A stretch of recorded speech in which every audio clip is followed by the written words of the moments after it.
2 दिन बाद स्कूल के सभी बच्चे टूर पर जा रहे हैं। मैंने तो मैम से मना कर दिया, लेकिन मैम कह रही थी कि पढ़ाई के साथ साथ हमें म्यूजियम और हिस्टोरिकल प्लेस के बारे में देखना चाहिए और जानना चाहिए। हाँ ठीक ही तो कह रही थी मैडम। अरे हमारी बिटिया किसी भी चीज में पीछे नहीं होनी चाहिए। तुम टूर पे जरूर जाओगी। हाँ बेटा, और मैंने तो तेरे लिए नया यूनिफॉर्म भी सील दिया है, इसलिए तुझे अब चिंता करने की कोई जरूरत नहीं है। Thank you mummy papa. आप जैसे माँ बाप हर किसी को मेरी हर छोटी छोटी ख्वाहिशों को पूरा करने के लिए आप दोनों दिन रात मेहनत करते हैं। वैसे ही मैं जल्दी ही कामयाब होकर आपके हर एक सपने को पूरा करूँगी। टुनटुनी मिडिल क्लास फैमिली से थी। उसके पापा कुली थे और उनको दूसरों का बोझ उठाने का जो भी काम मिलता वो करते और उससे पैसे मिलते थे, वो उसी से अपना घर चलाते थे। वो लोग वही स्टेशन के पास किराए का घर लेकर रहते थे। ऐसे ही हंसी खुशी टुनटुनी का परिवार चल रहा था। टुनटुनी के पिता टुन्नू चुड़ा बहुत ही विनम्र और दयालु स्वभाव के पक्षी थे। वो हमेशा दूसरों की मदद किया करते थे। ऐसे ही एक दिन एक अंधी पक्षी अपने बच्चे को लेकर स्टेशन पर ट्रेन आने का इंतजार कर रही थी। तभी अचानक से उसका पैर फिसल जाता है और उसका बच्चा पटरी पर गिर जाता है। माँ मुझे बचाओ, माँ बचाओ मुझे। अरे बेटा, कहाँ हो तुम? गोलू, मेरे बच्चे कहाँ हो तुम? गोलू। वो अंधी माँ बेबस होकर इधर उधर अपने बच्चे को तलाश रही थी। गोलू ट्रेन की पटरी पर रो रहा था और तभी उधर से तेज रफ्तार से हॉर्न देते हुए ट्रेन आ रही थी। तभी टुन्नू चुड़ा की नजर उस रोती हुई माँ और बच्चे पर जाती है। वो तुरंत ही सामान वहीं रखकर तेज रफ्तार से दौड़ते हुए पटरी पर जाता है और बच्चे को उठाकर स्टेशन पर रख देता है। तभी ट्रेन आ जाती है और टुन्नू चुड़ा अपने साहस भरे जज्बे के साथ उस बच्चे को तो बचा लेता है, लेकिन वो खुद को नहीं बचा पाता और उसकी वहीं मौत हो जाती है। ये खबर जब उसके घर वालों को पता चलती है तो उनके ऊपर मानो जैसे दुखों का पहाड़ टूट पड़ता है। वो लोग फूट फूट कर रोने लगते हैं। माँ पापा हमें छोड़कर कहाँ चले गए? माँ हमारा क्या होगा? माँ कौन मेरी हर इच्छा को पूरी करेगा? अब मुझे कौन पढ़ा लिखा कर अफसर बनाएगा?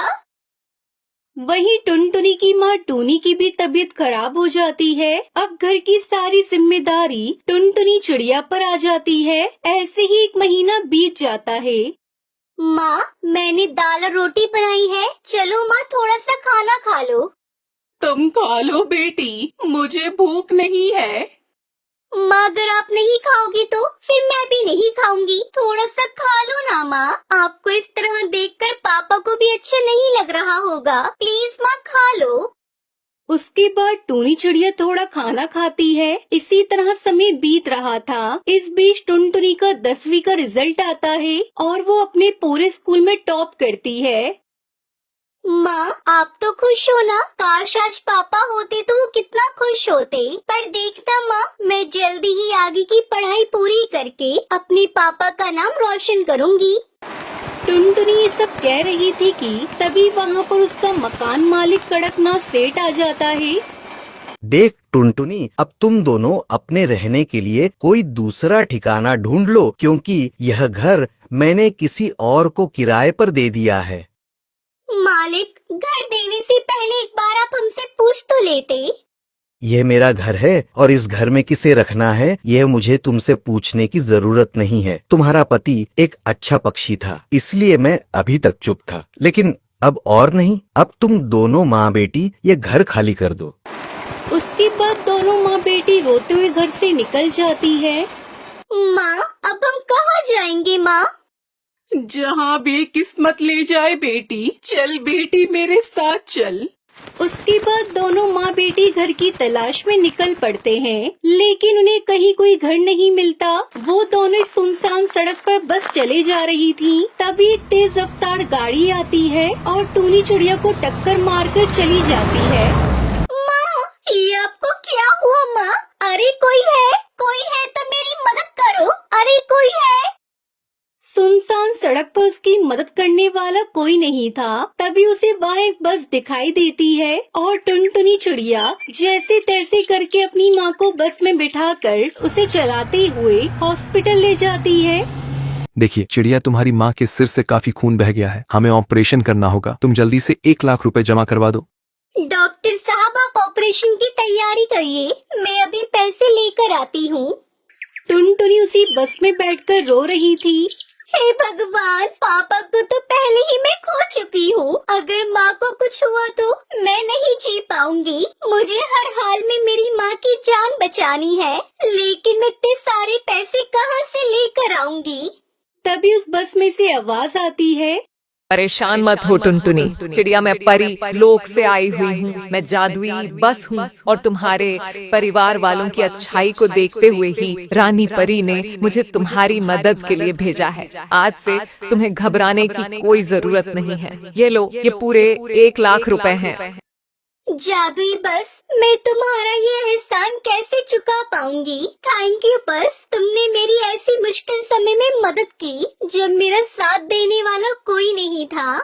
उसके बाद टुनटुनी वो पैसे लेकर अपनी माँ का इलाज करवाती है। कुछ दिनों में उसकी माँ ठीक हो जाती है। फिर जादुई बस टुनटुनी चिड़िया से कहती है, अब तुम दोनों माँ बेटी जल्दी से मेरी बस में जाकर बैठ जाओ, मैं तुम्हें एक चमत्कार दिखाती हूँ। उसके बाद वो बस खुद ब खुद एक बस घर के रूप में बदल जाती है। टुनटुनी, आज से ये घर तुम्हारा है। तुम अब यहाँ अपनी माँ के साथ आराम से इस बस घर में रह सकती हो। और हाँ, तुम्हें इस घर में किसी भी तरह की कोई कमी नहीं होगी।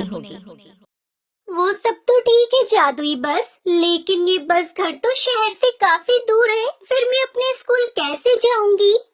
बस इतनी सी बात, मैं हूँ ना, मैं भला किस दिन काम आऊंगी। उस दिन के बाद से टुनटुनी उसकी माँ जादुई बस घर के साथ हंसी खुशी रहने लगती है। उन्हें अब किसी भी चीज की कोई कमी नहीं होती और जादुई बस हर कदम पर टुनटुनी की सहायता करती है।